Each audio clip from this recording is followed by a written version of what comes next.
for that?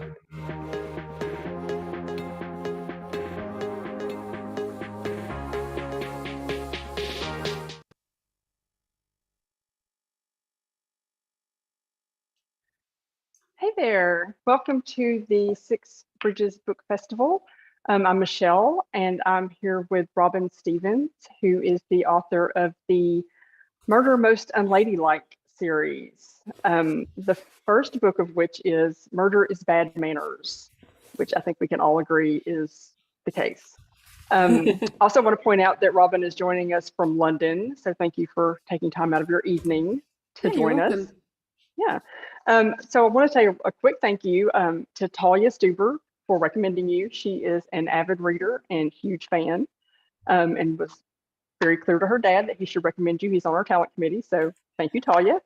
And also want to let you know that we've got some students from Sylvan Hills Middle School, sorry, joining us kind of live-ish. They're streaming it in their library today. So thank you to librarian Jana Gibson for making that happen as well. And I think they all got copies of the book through our Writers in Schools program. So I don't know if they've read it or not, but we'll see. So anyway, so welcome. The first book is Murder's Bad Manners.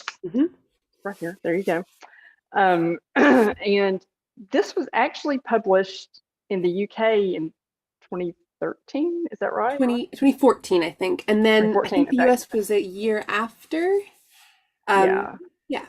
So we're a couple of years behind. So, and next month, is it the sixth book, A Spoonful of Murder? Yes, the sixth book is finally, so for a long time, we've just had 5 books in America: Murder is Bad Manners, Poison is Not Polite, First Class Murder, Jolly Foul Play, and Mistletoe Murder. And on the 8th of November, we're getting A Spoonful of Murder. And then we're going to get the rest of the series. So for a long time, you've only had the first 5 books, and you're going to get all of them, which is really great news for American readers. I'm really pleased. It is.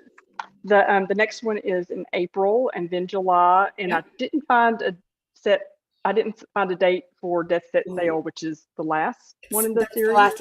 The last murder mystery. It should be. It's soon, and I know it's coming, which is.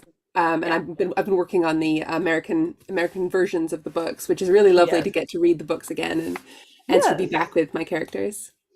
Okay, so one thing I noticed as I was looking up the books is that the first 2 have different titles. They do. They're in here, and so why is that? So I'm not entirely sure. What I do know is that originally, when we were sort of talking about the books in America, my American editor felt like Murder Most Unladylike. Unladylike was not a word that would sort of sit as well in America. I don't know.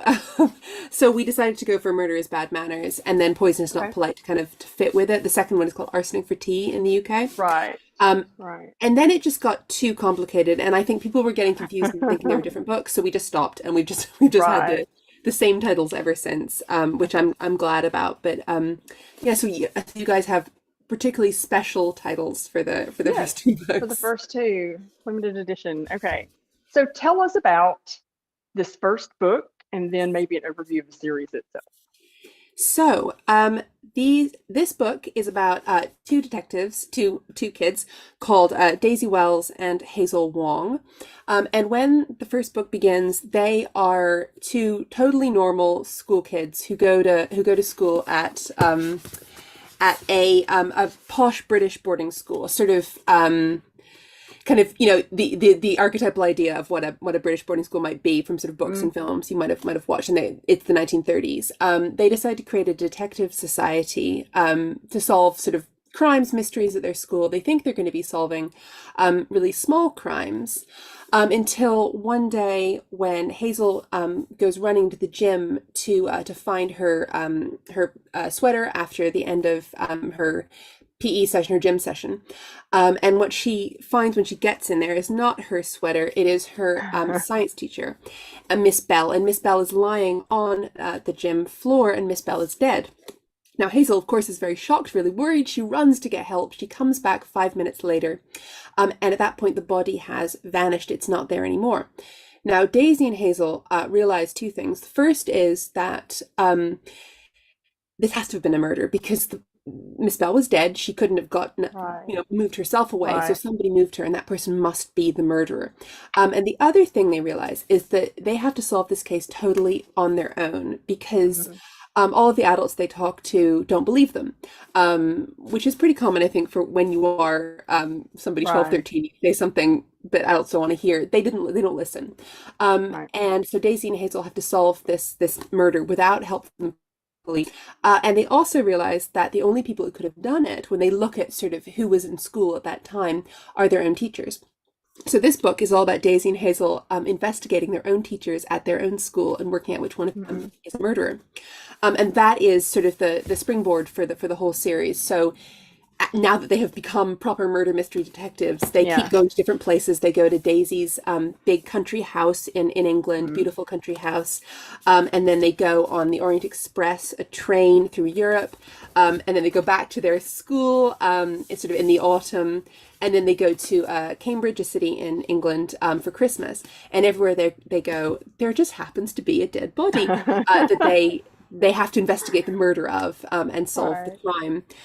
And they have done it 9 times in all of the books I've written about their adventures. Wow. Wow. That's some really bad luck. And I yeah. know. So okay, so you have a passage that you want to read from the first one for us Yes. about Um, when Hazel. yeah. And handily, it's right at the moment when Hazel goes Right. running into the gym, and finds Miss Bell. And I, when I'm making up my books, I usually have one scene that I have really clearly in my head. Hmm. And this was it. This was one of the scenes that I saw when I started writing. It's one of the things that made me really want to write this book. The moment when Hazel finds Miss Okay. Bell. Even now that I'm older, just knowing that I am on my way to the gym gives me the shivers. It doesn't help that the gym corridor is awful. It's packed full of dusty, broken bits of old school furniture that stand up like people in the gloom. That evening, all the lights were off, and everything was smudged in murky shades of grey and brown. I ran very fast down the corridor, pushed open the door to the gym, and glumped in, wheezing. And there on the floor was Miss Bell. Our gym, in case you have not seen it for yourself, is very large with bars and beams all folded up against the walls and wide glass windows. There's a terrifyingly high up viewing balcony on the side nearest to the main door. We are not allowed to go up there alone in case we fall, and a little room under that for us to change and leave our clothes in, which we call the cupboard. Miss Bell was lying beneath the balcony, quite still, with her arm thrown back behind her head and her legs folded under her. In my first moment of shock, it did not occur to me that she was dead. I thought I was about to get an awful scolding for being somewhere I shouldn't, and nearly ran away again before she caught sight of me. But then I wondered, what was Miss Bell doing lying there like that? I ran forward and knelt down beside her. I hesitated before touching her, because I had never touched a teacher before, but in the event it only felt like touching a human being. I patted the shoulder of her white lab coat, hoping that she would open her eyes and sit up and scold me for being in the gym after hours. But instead, my patting made Miss Bell's head loll away from me. Her glasses slid down off her nose, and I saw that what I had thought was only a shadow behind her head was actually a dark stain the size of my handkerchief. Some of the stain had spread to the collar of her lab coat, and that part of it was red. I put out my finger and touched the stain, and my finger came away covered in blood. I scrambled backwards, scrubbing my hand against my skirt in horror. It left a long, dark smear, and I looked at that and then at Miss Bell, who had still not moved, and felt sick as anything. I had never seen a dead body up close before, but I was quite certain now that Miss Bell was dead. What I ought to do in the circumstances was scream, I thought, but everything was so dark and quiet around me that I couldn't. What I truly wanted to do was tear off my skirt just to get that blood away from me. But my deep Dean school training rose up inside me, making the thought of running about the school half naked somehow far worse than being alone with a corpse. As I thought this, I realized that Miss Bell really was dead, and I was alone with her body. All the hairs prickled up on the back of my neck, and deep Dean training or no, I jumped to my feet and ran out of the gym as fast as I could, as if Miss Bell was going to leap up and run after me. So that is the murder setup. That's the moment when Hazel discovers that dead body and becomes a real detective. Okay, and I want to point out that this book is told by Hazel from Hazel's Yes, yeah, perspective because she's the secretary yeah, of this society. It's her job to take notes to keep up with what's yeah, happening. Are yeah. all the books told from her perspective? Yes. So Okay. so Hazel is often, I think, in friendships, especially when you're about Hazel and Daisy's age, which is 13, 12, 13, you have a leader and a follower. Yeah. And at the beginning of the series, Hazel is the follower and Daisy's the leader. Daisy is very confident and bold and quick, and she gives orders a lot. She orders Hazel Mhm. around. And so when they create the detective society, Daisy is the president, and Right. Hazel is her secretary. And so she's the person who writes out all of the case Mhm. notes, and she's a much sort of calmer, much more patient person. She's sweeter natured than Daisy, kinder, but quite anxious, and quite sort of insecure about herself. So she sort of sees herself as Daisy's sort of not as good second. Of course, she is just as good. She's great. Right. But all of the books are narrated by her, and through the series, she's gaining in confidence and realizing that she is also Okay. a great detective. Good detective. Okay, so now I've read that you attended boarding school, Yeah. and I'm interested to know the similarities and differences. I'm assuming there were no murders while you were there, and you were not there in the 1930s, which is when this No. book is set, if we Yes. didn't already say that. So Um, tell us the differences and yeah. similarities. So I when I went to boarding school, I didn't go in the 1930s. I went in 2000, 2001.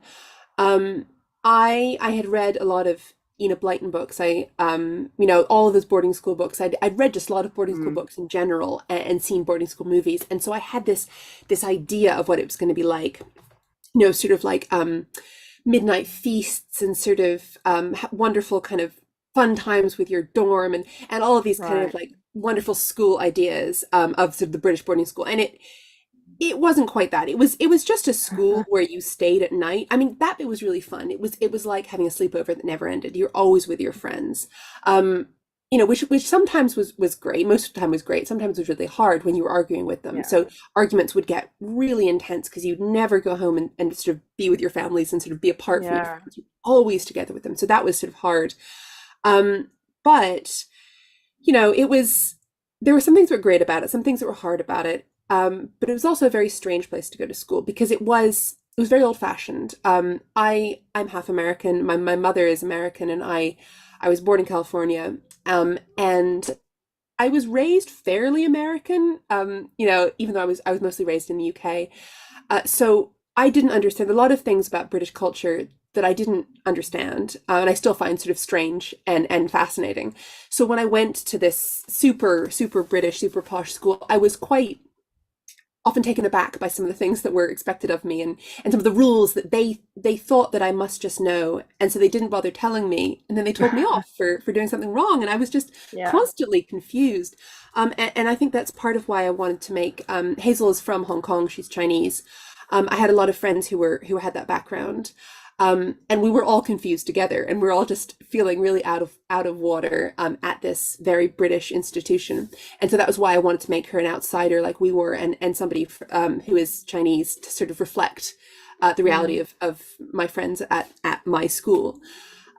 There were no murders. There is now rumor at my school that there were murders when I was there, and I solved them, which is not true. Um, but there were no murders, but a lot of the other stuff that happened, apart from that, the smaller stuff that happens to Daisy and Hazel, doing Latin, wearing school ties, and having to do prep, and walking in silence up and down these long corridors, that was all mm, real. And when I write about Deep Dean, I'm writing about my own school and things that really happened to me. So I think Deep Dean seems very real, and Daisy and Hazel seem very real to readers because they were real to me. It was my school, it was my teachers, it was my friends, and that's what I'm writing about. I was writing about when I wrote this book. now there are two ghosts at Deep Dean. Is that Hmm. correct? Were there There's any ghosts at your school there or rumored to I be? don't think there. So there's a ghost, a really important ghost in this called Verity Abraham, Right. who allegedly fell off the balcony, sort of before the story Right. starts, and she's sort of this sort of horrifying creature, in the minds of all the girls, and in Hazel's mind. And whether or not that is important to the mystery, I'll have to find out by reading it. Right. Um, But I don't know that there were specific ghosts like Verity, anything that close. But there was certainly all of these rumors. Like whenever you're in a place with lots of other people and it's quite Right. enclosed, you have all this folklore that is coming up. Sort of all this stuff like, oh, a year before we joined, there was a girl who ran away to join the circus or something. Yeah. All of those stories that aren't true, but people tell each other so much that they Mhm. become part of just sort of the fabric of the place. And that's what I really wanted to do with Deep Teen, that there are all these rumors, and some of them are true and some of them aren't, Mhm. but they're all treated in the same way. So a lot of what Daisy and Hazel are trying to do is work out what rumor is true, what rumor is just completely made up. Mhm. What is the most scandalous thing that happened while you were in boarding My school? goodness, that I don't know that I can say. It's very, very scandalous, unfortunately. No murders. Don't incriminate But just yourself sort or of, yeah. yeah, some badly behaved teachers.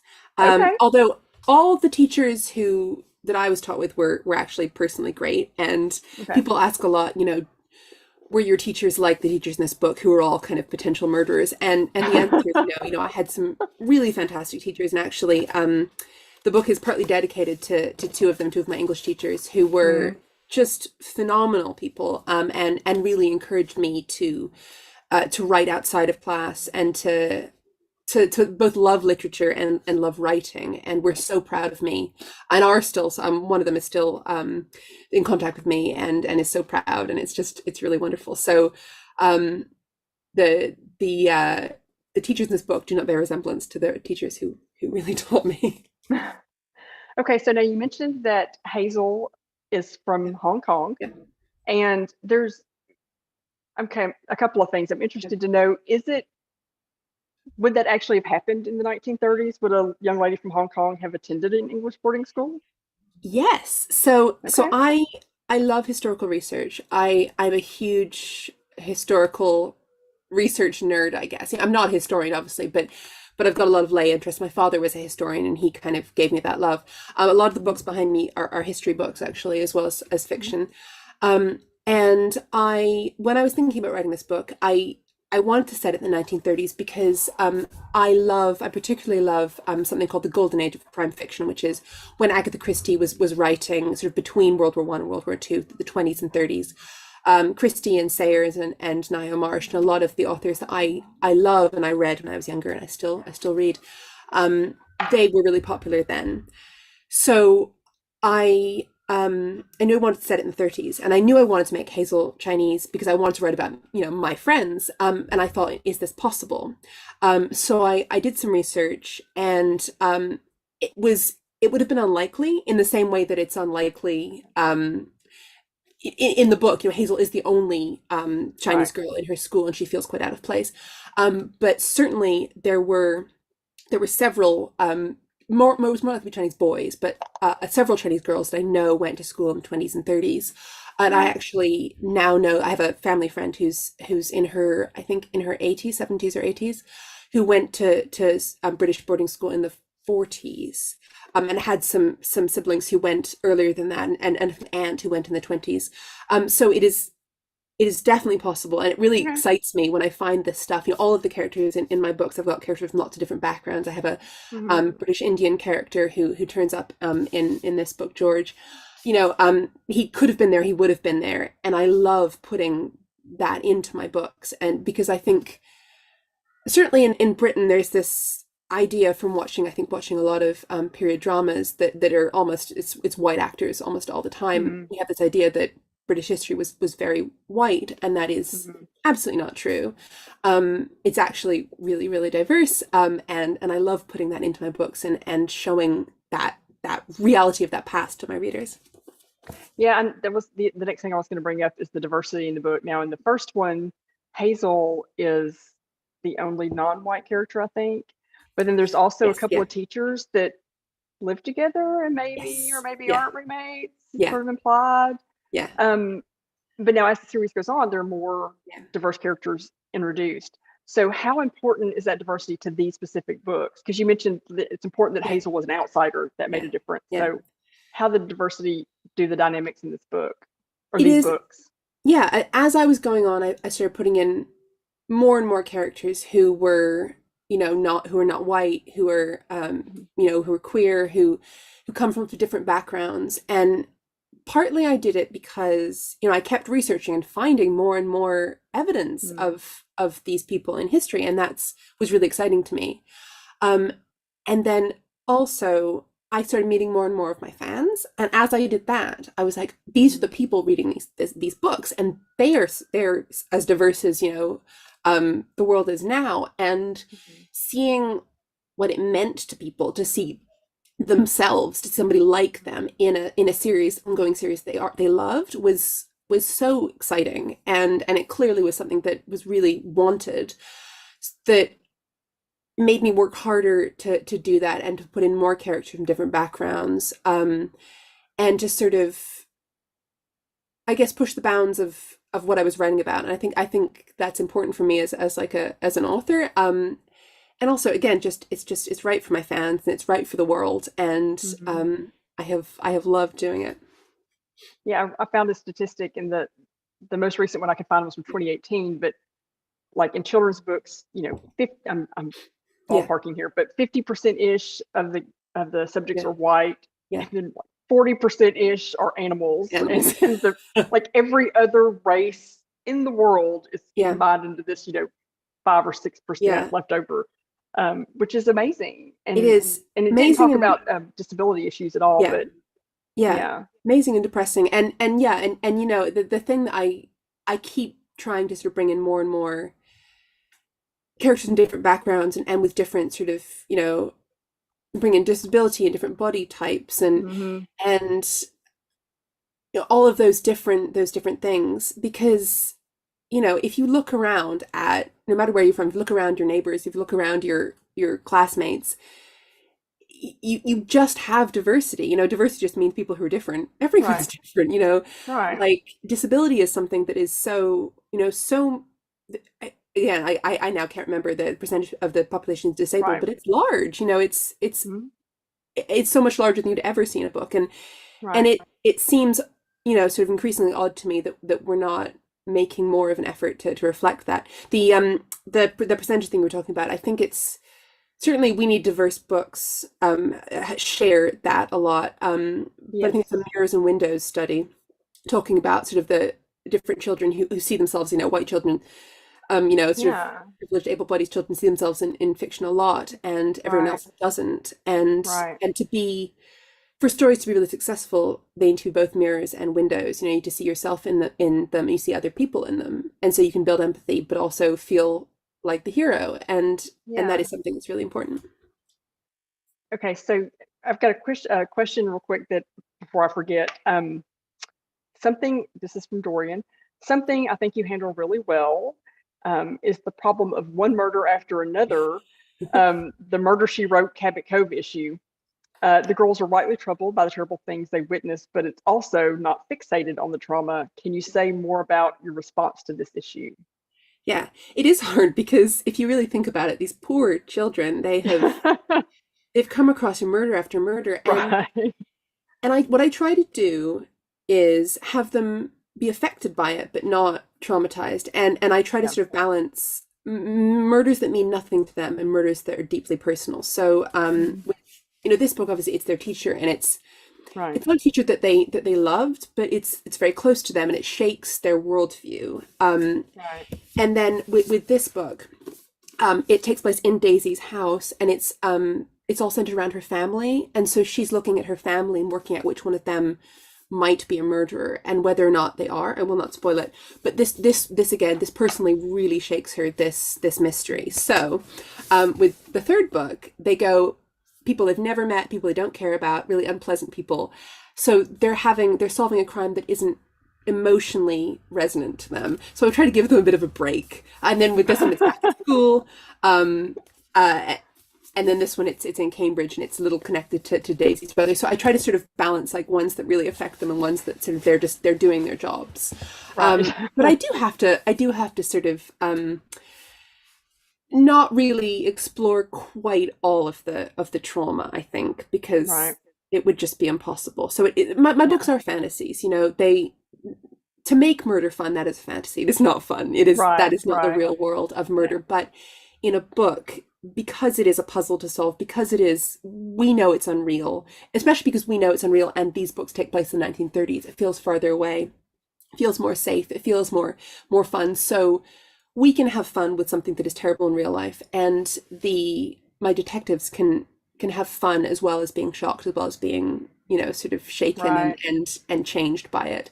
Yeah. And I do try to balance it. I don't know that I always do it right, but yes, it's a hard thing to balance to strike. Which is another question, which is what is the hardest part about writing a murder mystery?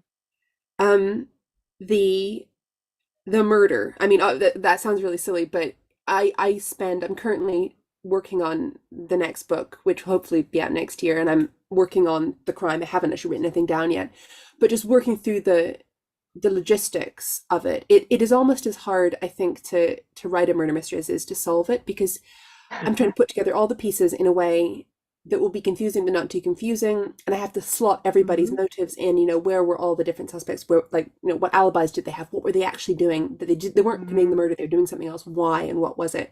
So I make this big spreadsheet on my computer. Like, I write in a notebook, and then when I'm ready, I make a spreadsheet, Excel spreadsheet, and I write all of my suspects across the top, and I write time down the side, the time 5-minute intervals during the moment of the murder. And then I Right. write what each person was doing. I almost tell like a short story about each person, and I have to make sure that they all slot together and they all Right. interact right. It is mind-boggling, and um very, confusing, and that is why I really these days can only do one book a year, because I have to Mm. really, really focus on making Right. that crime perfect. And sometimes it's not totally perfect, but I'm always doing my best. Yeah. I like the spreadsheet. That was I was going to ask, is there a Yeah. spreadsheet or a chart? But they're both apparently. Mhm. Um, when you wrote this first book, did you plan on it being a series? When I wrote the first book, I wrote Murder's Bad Manners. I wrote it really for myself. I wrote it during something called NaNoWriMo, which is topical right now. National Novel Writing Month is every November, and you sign up online and you try to write 50,000 words of a book in a month. Right. And I did that. I just wanted to tell this story, and I didn't know that it would be published. I didn't know that it would be read by anybody else who wasn't me. I just really wanted to do it. Hmm. Um, and then, like, I completed it. I did 50,000 words, stopped, came back the next year, a half a year later, and edited it and finished it and sort of honed it. And then I started trying to find an agent for it. And after, like, I got quite a few rejections, and I finally found an agent. And she said she read it and she was like, "No, this is a mess," because it was a mess. Like, I didn't know what I was doing. I didn't know how to write a murder mystery. I'd read a lot of them. I didn't know how to Right. do it. So it Right. was chaos. There were, long passages where Daisy and Hazel just sat and chatted. Nothing happened. Right. I didn't have, like, suspect names. It was chaos. But she said, "I will help you fix this. Like, this is baseline. The characters are great. Like, the mystery is great. We just need to hone it." And then she said, like, "Could it be a series? Do you think it could be a series?" Because she loved Poirot and Marple and Agatha Christie just Mhm. as much as I did. And she said, "Couldn't it be like Poirot, where he goes to different places and there's always a murder?" And Right. I hadn't thought of it as that, but immediately she said that, I was like, of course it could. Like, that makes so much sense. So Yeah. when we were selling the book to publishers, we tried to sell it as a trilogy. We were saying Oh, okay. one school story, one country house murder mystery, and one on a train. And then my publisher bought three, and then the books did really well in the UK, and so they said, "Let's do two more," and so we did two more, and then in UK we did two more, and then two more again, and then we stopped at nine, and then two books of short stories in the UK. So I didn't know it was going to be a series, but it made so much sense, and it fitted with everything that I love. So I was really pleased to make it a series. Yeah. I was going to mention that in the acknowledgments, I Yeah, read that you started this in the NaNoWriMo, yeah, yeah. which again starts November 1st. And if you're not familiar with it, it's Mm. a challenge to write a book in a month, basically. And Yes, I mean, it's grown like yeah. wildfire. People, I mean, there's even a nonprofit now that Yeah. gives support to kids who want to try to do this. So it's not just for adults. No, Um, it's not. It's shorter for kids. You can choose how long yeah, you do. It's between like 1,000 words and maybe 30,000 words, but it's not right, 50,000 if you're younger right. writing. So, but when you sat down November 1st, you already had this idea in the back of your head. You had part of it written. Where were you as you I, sat down to start that I in had NaNoWriMo? I had I went to a cafe on like the 28th of October, like maybe today, like 10 years Yeah. ago, 12 years ago. And I wrote down Daisy and Hazel's names, and I wrote down the murderer, the murder victim, and the location. I wrote down the gym. And that was it. So nobody else Mm, had names during my first okay. draft. They were all just question mark. Um, and I didn't know how I was going to get to the reveal. I didn't know. I knew who did it and why, or I did. I don't think I even knew why. I knew who did it, but then I was like, well, how are Daisy and Hazel going to solve this? And that was my confusion during writing it. But NaNoWriMo was it really helped me at the time. I was so mad at it. I hated it because I'd always been somebody who was I was very precious with my writing. I would generally I'd write 3 chapters of something and stop and go away, because it wasn't perfect, and I just sort of Mm, would lose the will to keep going. But NaNoWriMo pushed me beyond the first couple chapters and pushed me to get down really quickly, get down some bad words, and now I know that that's still really how I write a first draft. I write fast and I don't worry about I never go back and look what I've written. I just keep going, keep pushing forward. Because when I get to the end, it's never as bad as I thought it was. Like I'm always in despair halfway through thinking it's just the worst thing has ever been written. But when I go back, yeah. there are always things to save. And then once I've written a first draft, I can edit it. You cannot edit a blank page, which is something my agent says to me a lot, and it's really true. You have to have something to fix. You cannot fix something that's just in Yeah. your head. So NaNoWriMo, I would really Okay. recommend for anybody trying to get started and get that novel out, because Yeah. like a lot of us have books we want to write and just we don't have the time, we don't have the impetus, and NaNoWriMo helps us do it. And it's a good challenge for you. Okay, so I want to just also say if anyone has any questions that they're watching, y'all can put it in the chat. And I've got it shown what I keep reading over here. I'm not just reading a different book. I'm looking at the chat that's showing up. So if you have any questions, just feel free to add them. Like I said, I've got some that were submitted Yeah. beforehand that we'll get to. But so do you have a favorite of your books?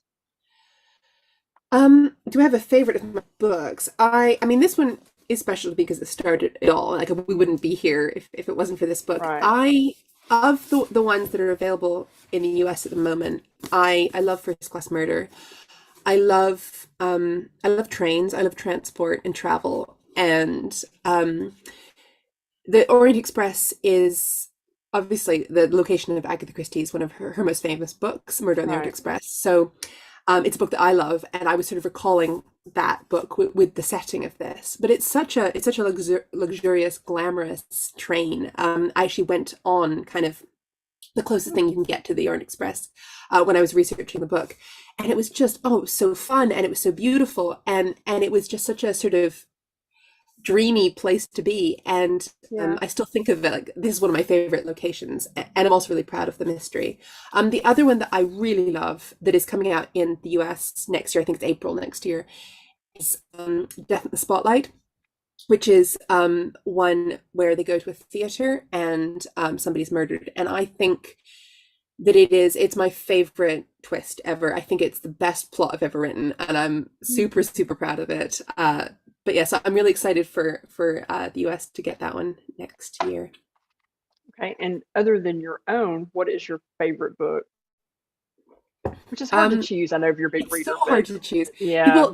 People ask me this a lot, and I find it really difficult to choose because it depends on your mood. It depends on Right. sort of how you feel. But an author, I mean, obviously Agatha Christie, Murder on the Orient Mhm. Express, Death in the Nile, like she's just the one for me. Um, I also I love an author called Diana Wynne Jones, who's an English author. She wrote for adults and children. She wrote fantasy and science fiction mostly. I think her characters are just stunningly good. I absolutely loved just loved those characters. They seem so real, and they've sort of inspired me in the way that I try to write characters. I also grew up reading Tamora Pierce, which I hear are gonna be made into a TV show soon, which I am so excited. The Song of the Lioness and all of those books. I also I love the I love the book Dracula. I think it's fabulous. I read it Okay. when I was, I think, 14 for the first time. And I Wow. reread it like about once a year. I think it's just the best. It's a mystery story. It's like, Yeah. it's this beautifully written sort of mystery story. It's in diary form, which I love because, of course, all my books are Mhm. Hazel's diaries. Right. Um, That's very so nice. I have a lot of favorite books. Yeah. What is a famous book that everyone loves that you just don't get? Why is it such a big deal? I Ooh, mean, that's a really hard one. mm,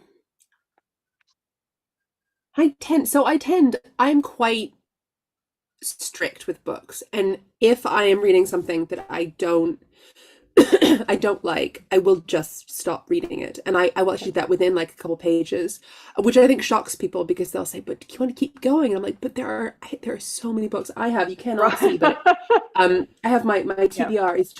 It's gigantic. It's like 100 Mhm. books, and I can't ever read those, and it makes me feel a bit Right. sick to think about all the books that I Yeah. should be reading. Um, I Man, I'm completely blanking. Well, yeah, my Goodreads TBR Yeah, list has 192 it's books on it. it's And I'm the same way. You terrifying. start reading it, you just think, Yeah, okay, I'm just not going to finish, and you move on. and Yeah. and I also think that sort of in general with books, I think that a recommendation when you love a book and you tell somebody else, I love this book, that's really helpful. But I usually sort of think that if I don't love something, that's sort of my problem. There's sometimes I read books and I'm just like, I know Yeah. that people are loving this and I'm not getting on with it. It's not Right. clicking with me. And so I sort of think, you know what, I'm gonna step away. It's not for me. And other people can love this book.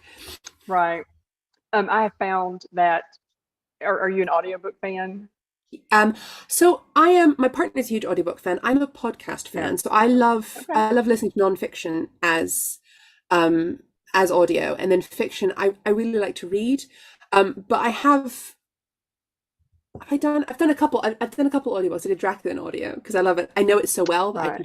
I can kind of be half listening and be like, oh yeah, that bit's great. Yeah. But new books I do find kind of I like to hold the physical copy. But Mhm. obviously if you are an audio person, like it's a very Right. like justified way of reading. Yeah, I have found some books that I think are better in audio. I've tried to read the book, Yeah. and then the author is, I mean, the narrator is so perfect for it. Now, your newest book, The Ministry of Yes. Unladylike Activities, is available on audio here in the States. It, it Can't buy the is, book or the ebook, but you can which get the is audiobook. I don't know how that happened, and it probably is a Right. mistake, but you should definitely go buy it on audio because it's great. Quickly, They are quickly. two Yeah. amazing narrators, Thadia Graham and Samantha Shortle, because this is narrated by two people. One Mm. of them is Hazel's little sister May. One of them is a girl called Fanula. Um, yeah, they've done a fantastic job, and this is out in the UK in hardback, and obviously in the US in audio. Right. In audio. Now, are the other books available in audio? The They are Murder Most here, and again, I Unladylike? don't know. So Okay. they're available on Audible, and I just literally don't know They're not here. whether they are available. I didn't know It's if sort of they existed. Yeah.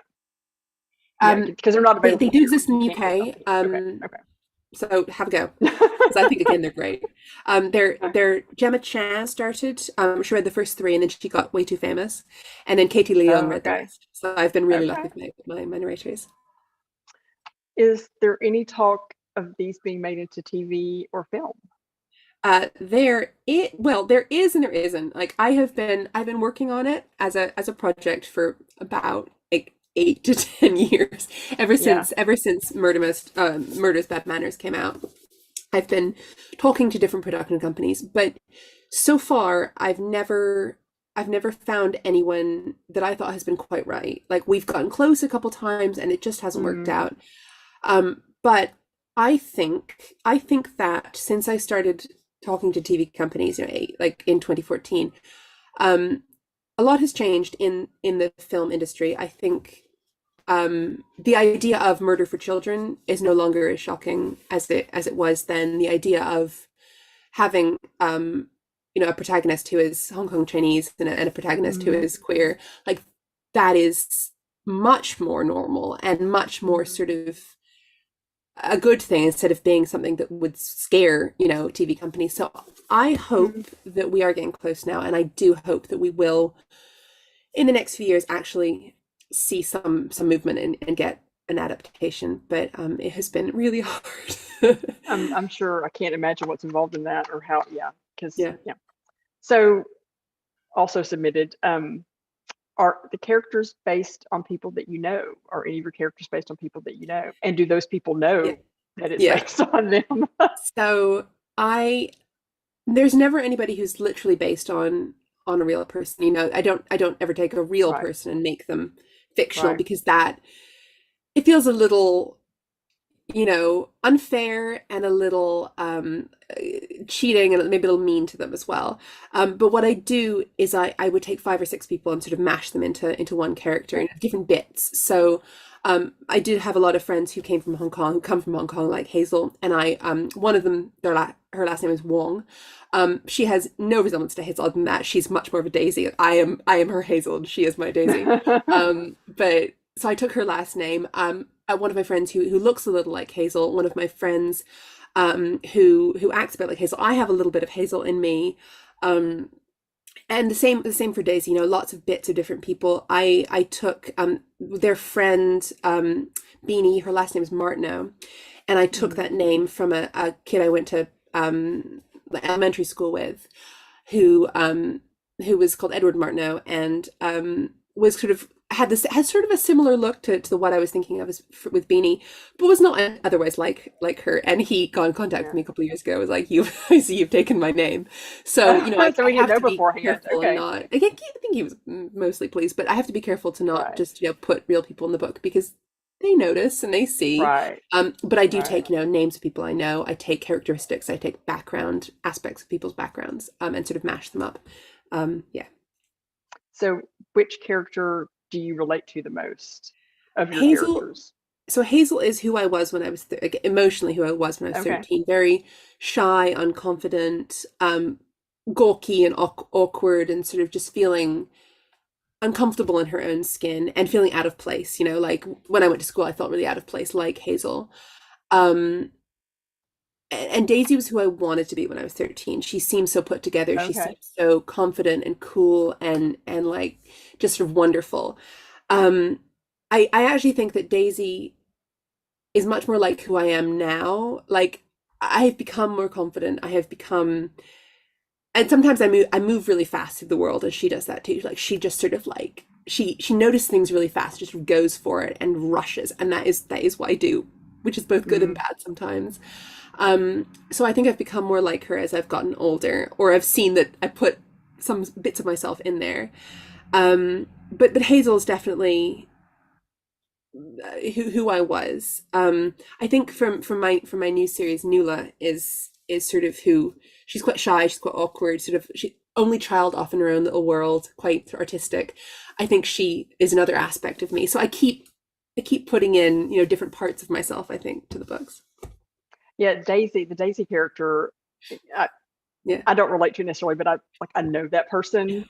But We all know Daisy, yeah. yeah, right. I think my favorite passage was Daisy gets caught in the hallway, and the Yeah. teacher says, "What are you doing?" And she says, "Oh, I'm supposed to go ask this other Yeah. teacher if she'll take this Yeah. class." And which was a lie, but she just Yeah. immediately came up with it. And Yeah. then by the time she got back to class, she'd already convinced the other teacher to take the Yeah. class Yeah. for her, and convinced the Yeah. first teacher that she had in fact asked her to go get that. Yeah. Um, when she hadn't, and she said, what would we do without you, Daisy?" And she said, "I just don't know."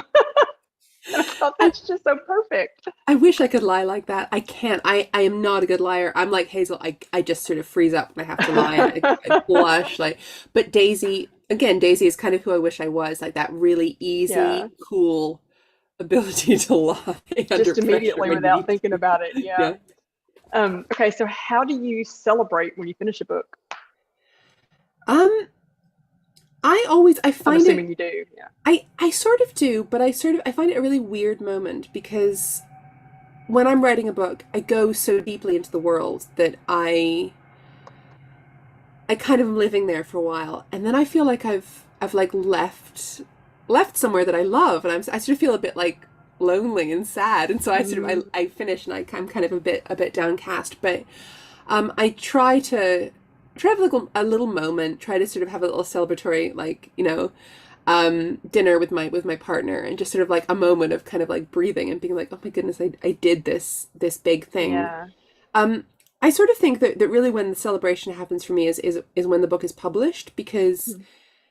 then I can see it's real, and I can see how other people react to it, and seeing that fans, if they like it, that's a Yeah. moment where I'm like, I have done what I've been trying to do. I've accomplished the task. I've given somebody Mhm. this story. So I think that's when I feel more like it really is, I really did it, and I have a celebratory moment sort of in my head. But I do find it hard to sort of not just feel sad because I missed the book and want to go Yeah. write another one. Sort of a book hangover. Yeah. So I don't want to give away what happens in the last book, but when you ended the series, did you get, which we Yeah. don't have here No. yet, but did you get a lot of pushback or hate mail from readers who have been following the book for years? I I got so yeah, to not to spoil it, but Mm. something happens at the end of, I think, the first chapter, that people were sending me pictures of them in tears. And I kept having to be like, keep reading, keep going. It's not Right, over till it's over. right, Um, I mean, I cried. I cried when I wrote it, just because I didn't want to say goodbye. I knew that it was time to finish the series. I knew that Daisy and mhm, Hazel were growing up, and were off to be adult detectives, and they weren't really good main right, characters for a children's series anymore. And I knew also that um I wanted a new challenge. I had written 9 books about them. It was 10 years of my life. I loved every minute of it, but you do want something new, I think, after that right, point, creatively. Um, and I am super proud of how I finished it. But I had a lot of people, yeah, a lot of people crying, and then a lot of people saying, this can't be the end, this can't be the end. And the nice thing about that was that when I knew I wanted to finish the series, I knew that I was starting a new one. So okay, I said, I'm going to end the series, but I want to write this book. And it's going to be set in the same world, and it's going to have a lot of the same characters, and you're going to be able to mhm, see those characters, see a lot of the characters from this book in here as older right, teenagers, as young adults, as older adults. right, Um, and so I could say, look, the world's not going anywhere. The characters aren't going anywhere. Like, we're coming back. And that was much for myself as for my fans, but that was a really good, like, response, because I knew, thinking about the famous thing, 100 years ago, 120 years ago, where Arthur Conan Doyle killed Sherlock Holmes, and then had to bring him back. People were just in beds, couldn't right, couldn't cope with it. And so I was like, I right, can't I can't really end. I can't try to actually end the series, because it's not acceptable. Like, it yeah. wouldn't be to me, wouldn't be to them. So I knew I had a backup plan, and I knew I had a second series, and it's really nice for me as well, because I'm writing this new series now, and I'm still in the world that I love, and I'm still seeing a lot of the characters that I love, and it feels like checking in on old friends, and it's just been a really fun process. You know, my favorite things to do, and then also, it is a new challenge. It's a new part of Mhm. history. It's new main characters. So what is what sort of the overview of this newest book, the newest series? I know, Um, yeah, so currently it does not have an American publisher. So if any right, publishers look to change that, that would be great. right, It takes place in 1940. It is sort of continuation of this series, but it's also for totally new readers. You can read it and not having read any of my other books. okay, It's a murder mystery, but it's also a spy story, because it's World War II. okay, There is a sort of fictional spy sort of group called the Ministry of Unladylike Activity, and they are spying for the British, trying to help the British win the war. And Hazel's little sister May decides to join. She wants to join this ministry. So she runs away from school. She goes to London to try to become a part of it. She meets a boy who's trying to do the same thing, Eric. But then they are both turned away by the ministry for being just too young. Hmm. And so they go off, they're like, we're going to do this ourselves. And they go off to prove how good they are on a mission to uncover a spy in a British country house. And when they get there, they meet one of the family members of this family who's living in the house, Fanula. And they all end up having to work together to uncover the spy and to solve the murder when, of course, a murder inevitably happens. Right. So yes, it's World War II plus my usual sort of murder mystery fare. Okay, now this may be the last one. Have you ever considered writing a different genre? Um, I have. I grew up loving fantasy fiction. You know, Terry Pratchett, Neil Gaiman, Diana Wynne Jones. Like Mm. I just love those books. And when I was younger, I wrote a lot. And one of the things that I love to write, you know, to make up my own fantasy world. And so I'm in a way quite surprised that I've ended up writing all of these sort of, I mean, you know, they are fantasies because it's the murders keep happening Right. and that's sort of fantastical. But they're set in sort of something like the real world and there's no magic in them. So I think that I would love sort of one day to write a book set in a sort of fantasy world. I think that would be wonderful.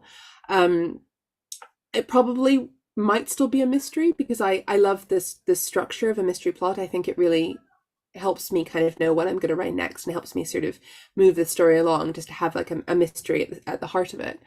And I think it helps readers as well to have something sort of pushing the plot forward. But yes, I think a sort of a fantasy mystery would be pretty fun one day. Great. Well, thank you so much for Yeah. joining us. I was unfamiliar with the series, and I think a lot of people in this area have been. So you at least got one new fan, and I'm Yes, guessing that thank you'll have you. more. I hope so. But thank you for joining us, Thank and you. for It's been wonderful those to of talk you to you. watching, the book festival isn't over until later this weekend. So sixbridgesbookfestival.org. Go find out. There are 3 more sessions today, actually. A little more serious than this one, but still, they'll still be good. Yeah. But anyway, but thank you, Robin, for joining us, Yeah. and thank you, everyone else, Thank and you. have a good day. And thank you Oh, to go you, ahead. Michelle, and thank you to Dorian and Talia for getting me here Yes, because I'm so honored to be here. It's wonderful. yes, great. Okay, well, thank you so much. Thank you.